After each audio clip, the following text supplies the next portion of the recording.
Agency in Motion Continuing Education Series. This is an education series based and built for producers and agency builders in the financial services industry. Today, what we're going to be discussing is our business plan, our business model. We can make this as complicated as we want to, and you definitely need to concentrate on things like mission statements and other parts of the model and plan. But really, when you look at your business and you look at what you're trying to accomplish, you just really want to break those down into 4 quadrants.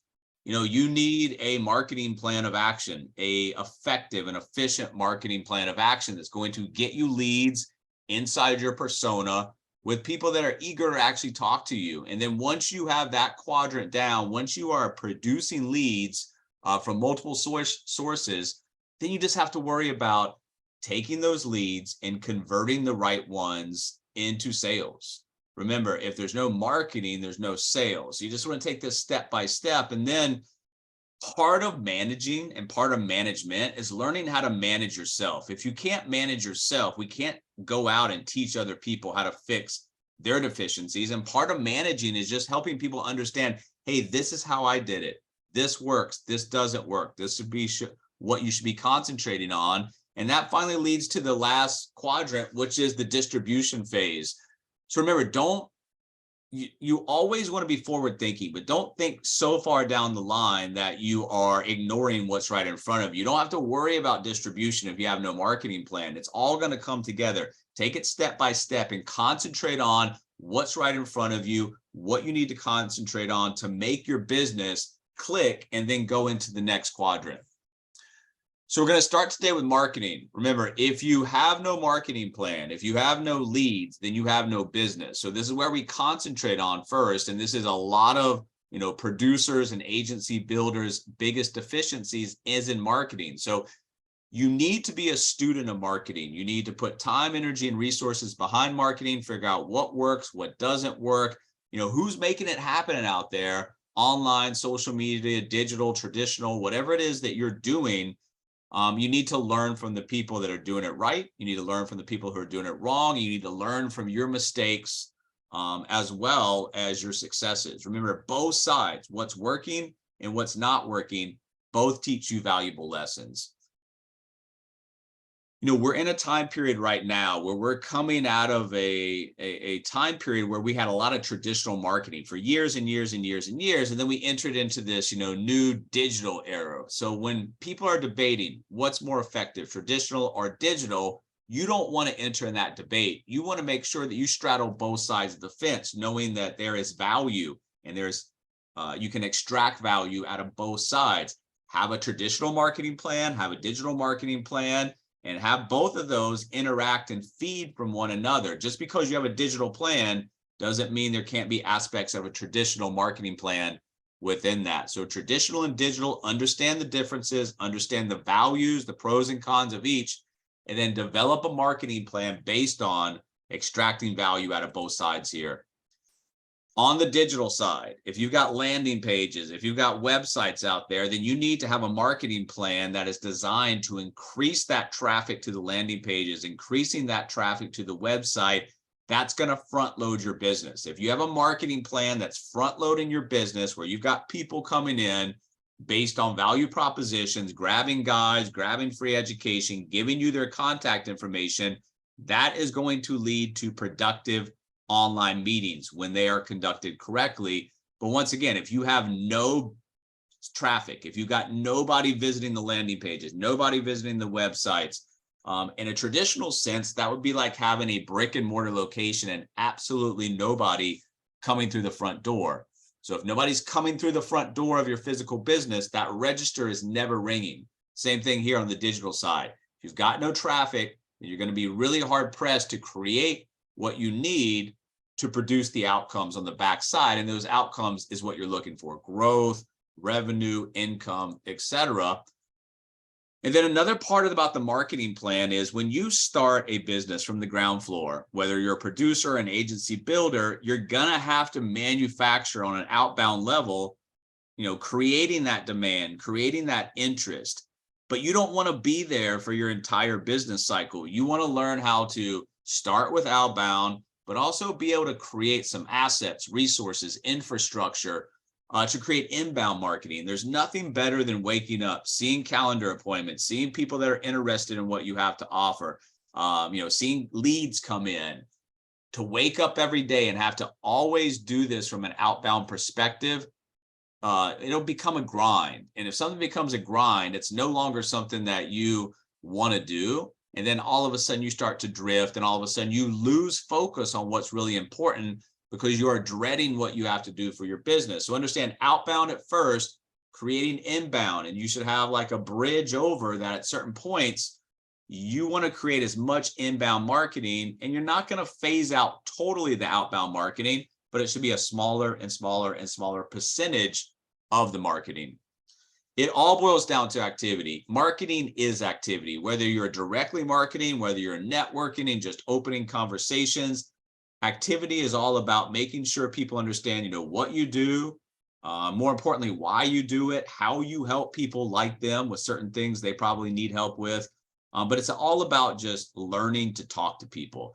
It's about opening, continuing, and directing conversations into a meaningful next action step that's going to work for both sides, you as well as your potential clients. Once you have the activity, once you have marketing in place, once you have leads being created, then you have to have a communication schedule inside that marketing plan to make sure that you're not just producing leads and they're not doing anything. They're falling through the cracks or they're getting stale because of our inability to have a communication schedule, a follow-up schedule from multiple communication points. Remember, you want to get in front of somebody in multiple ways of communication to give them the opportunity to receive the message in their preferred method of communication, and also for them to be able to respond back in their preferred method of communication. If you come up short in your communication schedule, you're not reaching people in multiple points of communication, then you are ignoring a big part of the communication schedule, and that is going to cost you over the long run. Because if you're only leaving voicemails and nobody ever checks their voicemail, probability that somebody's going to listen to it and respond back is next to zero. But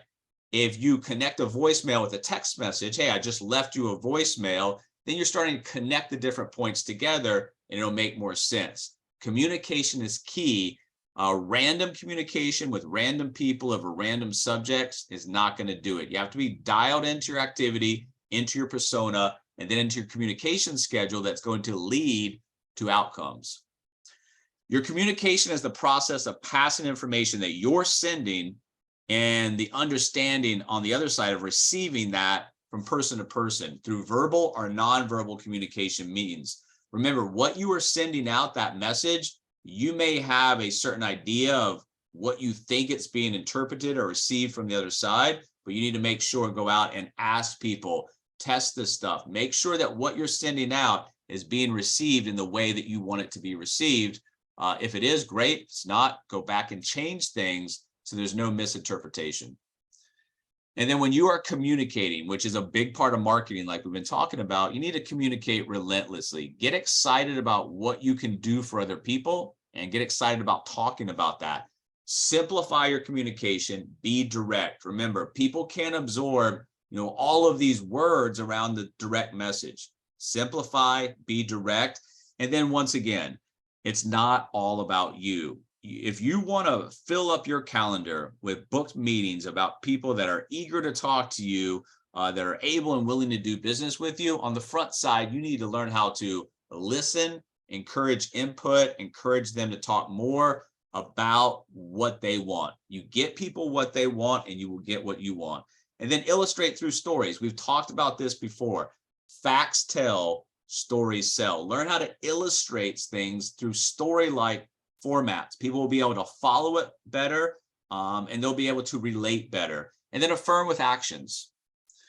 And then finally, on the marketing part or the quadrant of your business plan, it's very, very simple. Contacts equal contracts. So the more people that you're in contact with, the more probabilities that you have to, have those contracts signed, which is products, services, solutions that you're actually selling. And the power of discipline. Everything in your business model is going to be tied to discipline, grit, those things that we always talk about that are the secret ingredients of the recipe for success. But discipline in marketing is key. Because if there's no discipline in marketing, if it's off and on and off and on, almost like you never start at all. So be disciplined in your marketing, understanding that your marketing creates leads. Leads are the lifeblood of your business, and those leads are going to create outcomes when handled properly.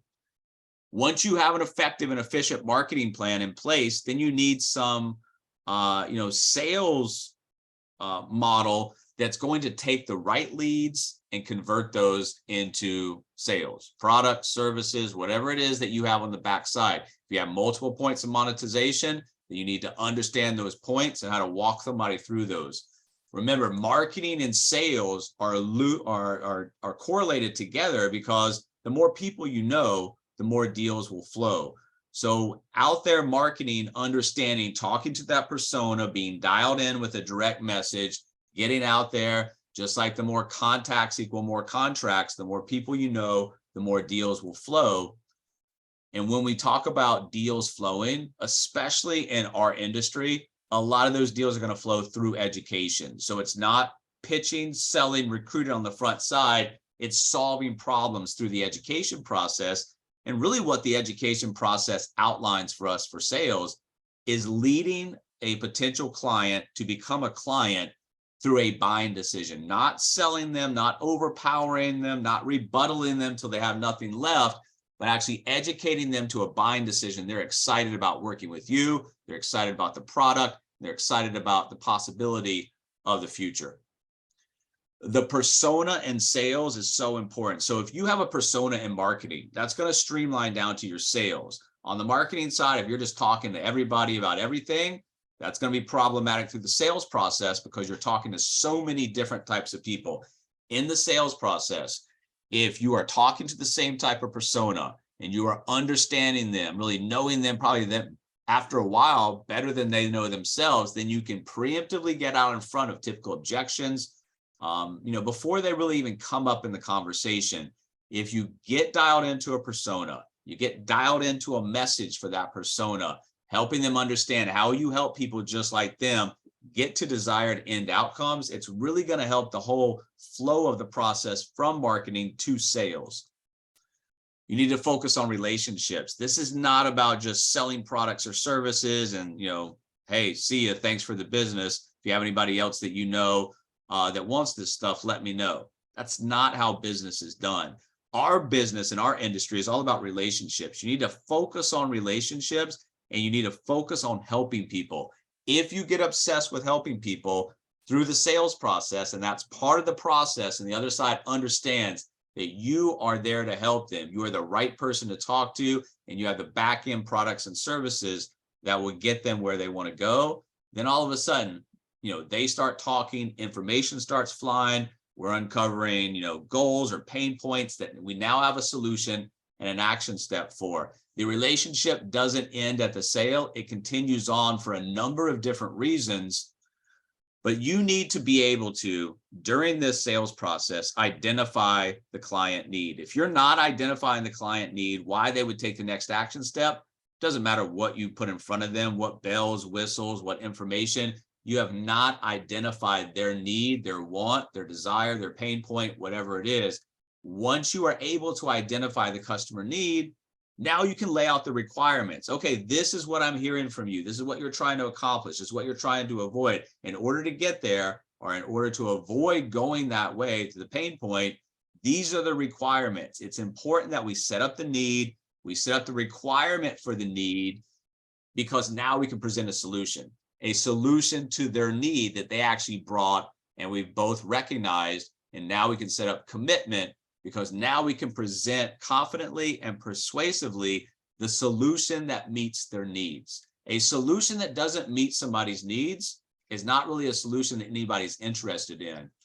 Words have power. What you're saying during these sales conversations, these education meetings, sometimes more importantly, what you don't say, letting the other side talk. But you need to understand, if you're in a persona, you need to talk their language. You need to not put in so much financial jargon.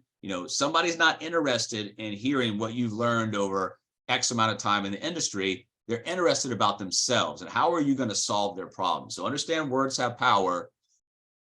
And that means not getting upset about objections. If you've done your job, you've educated, you identified the need, you laid out the requirements, naturally there's going to be some objections. Those objections should be welcomed. Those are buying questions. And if we learn how to maneuver around those, answer them once again in a clear, concise, direct way, once those objections have been handled and the checklist is done, then we move into the next stage, which is decision time. And this is probably one of the biggest deficiencies in our industry through the sales process, is that a lot of people just are unable to close the deal.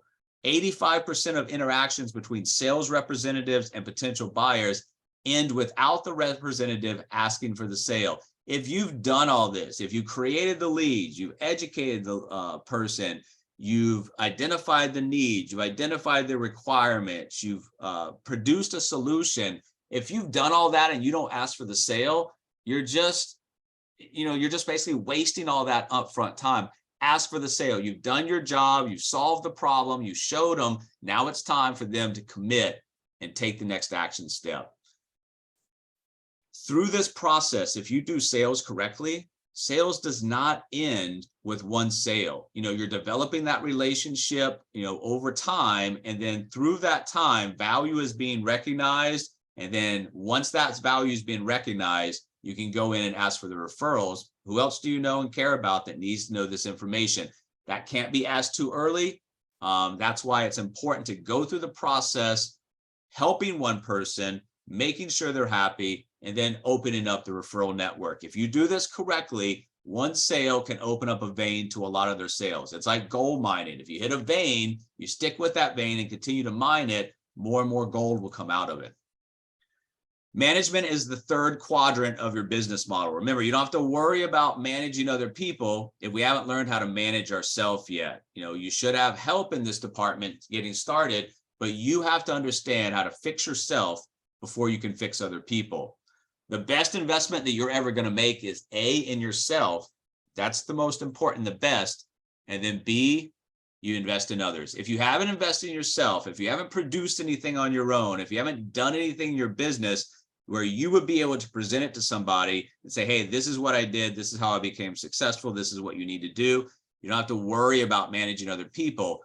Do what you need to do, because like we talk about, part of managing is just setting the pathway. This is how I did it. This is where I ran into problems. This is how I fixed those problems. This is how you preemptively just get a better start and more velocity to the build out than I have. Once again, if somebody's coming in, you haven't been able to accomplish anything in your business yet, you're really not in a position to manage anybody. Management is just a series of taking somebody who is very dependent on you and then taking them through a series to become independent. And that means training, support on the front side. You got somebody coming in, they have no idea what they're doing. They have no idea what they should be doing. And that's typical. That's normal. It should be expected. So we take them through a training and support process that allows us to, teach them how to open the doors, how to market, how to sell, all the things that we need to. And then they become a little bit what we call interdependent. They don't, you're not really holding their hand anymore. Now you're starting to coach them into a position where they become independent. And then finally, you're mentoring them. So remember, it's a process and you have to take people through the process. You cannot drag people through the process as a manager. If you're doing that, once again, it's going to become a grind, just like we talked about in the marketing quadrant. And you're not going to build, you're not going to want to manage, because you're not getting any value or extracting any value back out of the relationship. So make sure you're working with people who you've vetted on the front side. If you're letting people in your business on the client or the partner side, they should be good fits. Make time for people who deserve your time and not need your time. As your agency gets bigger, more people are coming in. There's only so much time in the day. You cannot give time to everybody who wants your time. And needs your time. You give your time to people who have deserved it, and they are able to tell, or you're able to tell if they deserve your time by what they've been doing. If you're asking them to do some stuff on the front side and they're not doing anything, they're just coming back with more questions, more meetings scheduled on your calendar, which is just you and them, that's problematic. That's a red flag leading indicator. You need to lay down some rules about how they earn your time. And then you need to communicate openly with confidence and respect, not talking down to clients, not talking down to partners, but you need to be direct with people. Communicate openly, let them know, hey, this is going right, this is going wrong, this is what I expected of you. You didn't come through, what happened here? Once again, not arguing, not belittling, but just having open conversations where constructive criticism can come in. And on the management side, if you're dealing with somebody that cannot take constructive criticism, they really have no chance of success in an industry like ours. You need to create a positive work environment. If you are in physical locations or if you're 100% virtual, you need to create a work environment where people feel confident in coming, asking questions, working. They know that there is a model in place that they will grow into with your help. Once again, this is not about belittling people. This is not about putting people down. This is about creating a positive environment where you are motivating through inspiration. What do you value? As a manager, you need to have some values, because you're going to attract the people with the right kind of same values as you, and then you're going to learn to get rid of or not bring in the people that don't have the same values. What do we value? We value customer satisfaction, client satisfaction. We value cultural diversity, positive environments, accountability, innovation, teamwork, results. If somebody's out there and they don't value accountability, well, how much of a key piece of your organization is that person actually going to be? You don't need to bring in hundreds or thousands of people. What you need to do is concentrate on a core group, people that are working hard, people that have the same values as you, people that have the same goals as you, people that are, customer obsessed like you. If you get a little small group, 5 to 7 people who are working, who you are managing, and everybody's making strides towards, metrics or goals that we're trying to hit, it takes off from there. You're not going to get to 100 without going through 1. You're not going to get to 1,000 without going through 10. So your business will build and it will scale. But you have to take it step by step. And that means just not bringing in just anybody and everybody who might be interested in working with you. Have criteria, have an understanding, learn how to differentiate interest from commitment. And then set goals. You need to teach your partners as well as your clients how to set SMART goals: specific, measurable, achievable, realistic, and timely. Without goals, we're just drifting. And goals, once again, goes back to what we're just talking about, accountability. If you have goals and there's no accountability, there's no way to measure, if we're going towards our goal or not going toward our goal, we're never going to hit our goals.